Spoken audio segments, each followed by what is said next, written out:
Hello, Vanakkam, Vandanam, Shishwakatam, Sashrikal, Namaste. Welcome to my channel, Me and My Heartful Cooking. என்னோட channel பார்க்குற எல்லாருக்கும் ரொம்ப ரொம்ப நன்றி. தேங்க்ஸ் ஃபார் வாட்சிங் மை சேனல். மனசார சமைச்சாலே டேஸ்ட்டாக இருக்கும். இன்றைக்கி நம்ம சேனலில் மசாலா வடை கர மொறுமொறுன்னு எப்படி பண்ணுறதுன்னு பார்ப்போம்.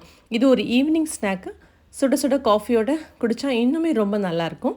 வாங்க பார்க்கலாம்.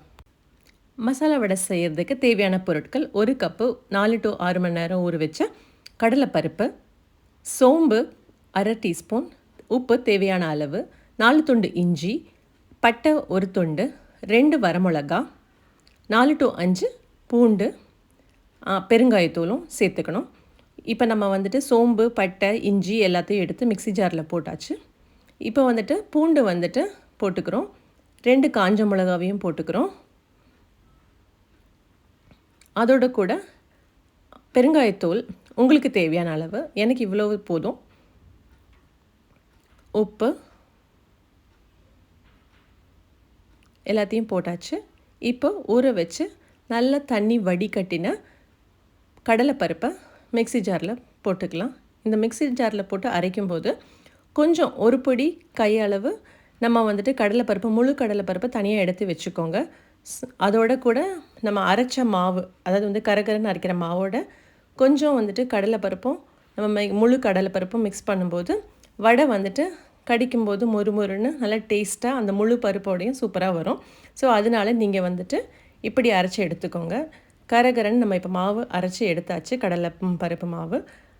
இப்போ கருவேப்பிலை, கொத்தமல்லியும் அதில் போட்டுக்கிட்டு இப்போ இது எல்லாத்தையும் போட்டு நம்ம மிக்ஸ் பண்ண போகிறோம். அந்த வெங்காயம், கருவேப்பிலை, கொத்தமல்லி எல்லாமே நல்லா மிக்ஸ் ஆகணும் கடலை மாவோட. அப்போ தான் டேஸ்ட்டாக வடை இருக்கும். இப்போ நல்லா மிக்ஸ் பண்ணிக்க போகிறேன். இதில் ஒரு சின்ன டிப்பு, உங்களுக்கு ஒரு 1/2 ஸ்பூன் அரிசி மாவு, உங்களுக்கு நிறைய கரகரன்னு வேணும்னா அரிசி மாவு சேர்த்துக்கலாம். எனக்கு இங்கே வேண்டாம், அதனால் நான் சேர்க்கலை. இப்போ நல்லா இப்போ நான் மிக்ஸ் பண்ணிட்டேன். பண்ணும்போதே நான் எண்ணெய் சூடு பண்ணிட்டேன். எண்ணெய் ஃப்ரை பேனில் நல்லா சூடாயிடுச்சு. இப்போ வடை மாவை எடுத்து கையில் ஃப்ளாட்டாக தட்டி, ரவுண்டாக ஃப்ளாட்டாக தட்டி எண்ணெயில் பொறுமையாக போட்டுக்கிறேன். இன்கேஸ் உங்களுக்கு கையில் ஒட்டுது அப்படின்னா எண்ணெய் கையில் தடவிட்டு ஒரு வடையாக ரவுண்டாக ஃப்ளாட்டாக தட்டி பொறுமையாக எண்ணெயில் போட்டு எடுத்துக்கோங்க. எண்ணெய் சூடாயிருச்சா, ரொம்ப சூடாயிருச்சா அப்படின்னு போட்டு பார்க்குறதுக்கு ஒரு சின்ன எண்ணெய் சூடான உடனே கொஞ்சோண்டு மாவு எடுத்து எண்ணெயில் போட்டால் அது பொரிஞ்சு வரணும் நல்லா. அப்போ எண்ணெய் சூடாயிடுச்சு, வடை இப்போ போடுறதுக்கு கரெக்டான டைம் தான் அப்படின்னு சொல்லிட்டு நமக்கு தெரிஞ்சிடும். இது நான் இப்போ கரெக்டான டைமில் நம்ம வடை போட்டாச்சு, அதனால இப்படி அழகாக பொரிஞ்சு வருது. இப்போ நான் இன்னொரு வடையும் தட்டி போட்டுக்கிறேன்.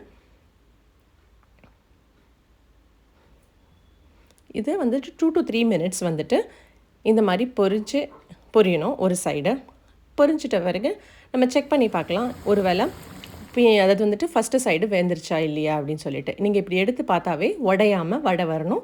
இது ஒரு சைடு கரெக்டாக ஃப்ரை ஆகிடுச்சு, உள்ளேயும் நல்லா வெந்துட்டுருக்குன்னு அர்த்தம். இப்போ நம்ம பொறுமையாக திருப்பி போட்டுக்கலாம். இதுக்கு மேலே நம்ம ஃப்ரை பண்ணோம்னா வடை கரிஞ்சிரும்.